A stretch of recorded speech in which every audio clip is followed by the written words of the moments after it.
Shabana ma'am, তিনিও কিন্তু একজন নায়িকা। বাংলাদেশের সবাই তাকে পছন্দ করে কেন? তার কি ড্রেসের জন্য? অনেক সুন্দর সুন্দর ওয়েস্টার্ন পরে যাদের figure, dress up, get up, looking just wow. কিন্তু আমরা যে ইন্ডাস্ট্রিতে কাজ করি, পরিচালক, প্রযোজক তারা কিন্তু অভিনয়টা দেখেই নেবে। দৃষ্টি আকর্ষণ যদি করতেই চাই তাহলে আমার অভিনয় দিয়ে করব। আমার ক্যামেরার সামনে যখন কাজ করতে হবে তখন আমি ওয়েস্টার্ন ড্রেস পরবো, সেটা আমার কাজের পারপাসে। সবসময় হিজাব টিজাবই পরতাম, অনেকে অনেক ধরনের কথাই বলতো। সবাই যখন কাপড় খোলায় ব্যস্ত তখন হচ্ছে রাজরিপা এই ঘুমটা পড়ছে, তারপরে এই হিজাব পড়ছে। গতকালকে একটা ভিডিও দেখলাম যে কোনো অনুষ্ঠানে যাবা হিজাব পরবা, মাথায় কাপড় দিয়ে রাখবা। এটা কারণ কি আসলে? কারণ কোনো কিছুই না। আমাদের ইন্ডাস্ট্রিতে শাবানা ম্যাম, তিনিও কিন্তু একজন নায়িকা। হ্যাঁ, তো বাংলাদেশের সবাই তাকে পছন্দ করে কেন? তার কি ড্রেসের জন্য? তার অভিনয়ের জন্য? তো আমি আসলে ওইভাবে চিন্তা করি যে সবার মাঝে একটু আলাদা হই না, দোষের কোথায়? আজ আমি আপনার সামনে বসেছি, আমি তো রাজরিপা মানুষটাই।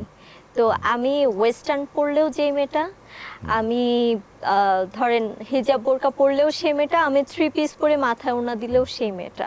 আমার এতটা এক্সপোজ করার কোনো দরকার পড়ছে না। আমার যতটুকু দরকার ক্যারেক্টার অনুযায়ী বা আমার ক্যামেরার সামনে যখন কাজ করতে হবে তখন আমি ওয়েস্টার্ন ড্রেস পরবো, সেটা আমার কাজের পারপাসে।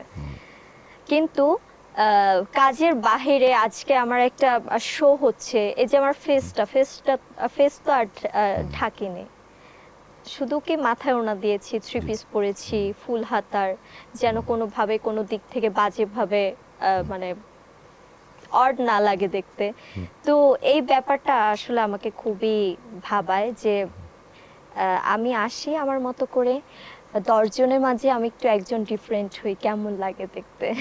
আর এটা আমার ভালো লাগে। আমি সবসময় হিজাব টিজাবই পরতাম, কিন্তু ইন্ডাস্ট্রিতে যখন নতুন কাজ করতে আসি অনেকে আসলে ওইভাবে, অনেকে অনেক ধরনের কথাই বলতো যে আসছে সাধু, ঠিক আছে, নাচতে নেমে ঘুমটা দিচ্ছে, এরকম একটা ব্যাপার। এসব কথা আসলে শুনতে হয়েছে। তো কাজের পারপাসে আমি আসলে নিজেকে তৈরি করেছি। যেহেতু আমার সিনেমা রিলিজ হচ্ছে, সামনে আরো কিছু কাজ করছি, আমার মনে হচ্ছে কেউ যদি আমাকে নেয় এক্সাক্ট কাজের জন্যই নেয়, তাহলে কাজের পারপাসে নিবে, আমাকে ওয়েস্টার্ন পরে খোলামেলা ড্রেসে আমাকে নিবে না। আপনি দেখেন অনেক সুন্দর সুন্দর মেয়ে আছে, অনেক সুন্দর সুন্দর ওয়েস্টার্ন পরে যাদের figure, dress up, get up, looking just wow, মানে নায়িকা ফিল করে ফেলে, লুকটা এত সুন্দর হয়। তো চাইলে তো একটা পরিচালক তাকেও কাস্ট করতে পারে। কিন্তু আমরা যে ইন্ডাস্ট্রিতে কাজ করি, আমরা যে অভিনয়ের জগতে আছি, যেসব শিল্পী, পরিচালক, প্রযোজক তারা কিন্তু অভিনয়টা দেখেই নেবে, তাই না? তো আমার কাছে মনে হয়নি যে আমার অনেক বেশি শো আপ করতে হবে, দরকার নেই। আমি আমার দৃষ্টি আকর্ষণ যদি করতেই চাই তাহলে আমার অভিনয় দিয়ে করব। শরীর দেখিয়ে কাজ হবে না। দরকার নেই।